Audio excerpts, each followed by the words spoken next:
ఒక ఆయన ఆఫీస్ ముగించుకొని ఇంటికి పోతుంటాడు. పోతున్నప్పుడు పక్కన ఒక ముసలాయన కనిపిస్తాడు. అడుక్కుంటుంటాడు అనమాట. చాలా చాలా చల్లగా ఉంటుంది ఆ ప్రదేశం. ఆ ముసలాయనకు రగ్గు ఉండదు, ఏముండదు, కొంచెం చినిగిపోయిన బట్టలు ఉంటాయి. చాలా బాధ అవుతుంది. నాకు మంచి మనసు ఉంటుంది అనమాట.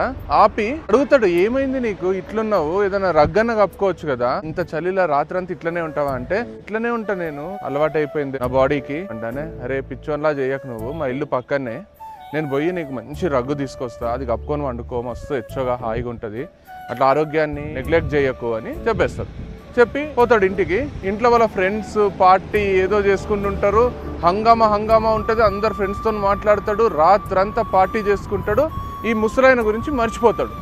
నెక్స్ట్ డే పొద్దున్న లేస్తానే రే అని రిగ్రెట్ ఫీల్ అయ్యి పొయ్యైన ముసలాయనకు ఆ రగ్గు, మంచి మంచి బట్టలు అన్నీ తీసుకుపోయి ఆ ముసలాయనకి ఇద్దామని పోతాడు. చూస్తే ఆ ముసలాయన చచ్చిపోయింటాడు. ఇక్కడికి కథ అయిపోతుంది.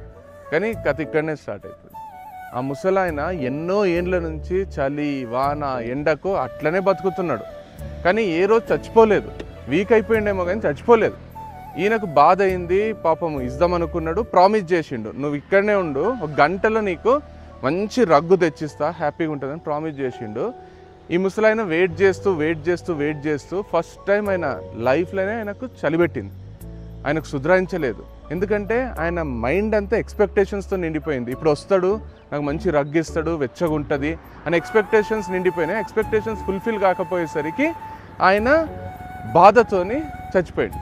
అంటే ఎప్పుడైనా మనం ఎవరికైనా ప్రామిస్ చేసినాం అనుకోండి, దాన్ని నిలబెట్టుకోవాలి.